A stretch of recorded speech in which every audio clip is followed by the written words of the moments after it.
In this video, I'm gonna show you how you can add JavaScript to your Wix website. Now to do this, what you wanna do is you wanna head over to the Wix dashboard. So you can do this by clicking on the Wix logo up here. And once you're on the Wix logo, what you wanna do is just select any of these. Just wait for this. And once you come on here, you should see your dashboard. Now, if you're inside of the editor, you can just hover here and press go to dashboard. And once you're on the dashboard, what you want to do is find the settings.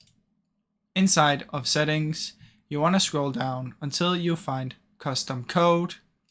Now, keep in mind, to do this, you need to have a domain connected, as well as having your site upgraded. So you need to do this first, and you also need to publish it before you can do this.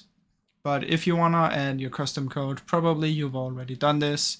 So just upgrade and connect the domain, and then you will be able to do this.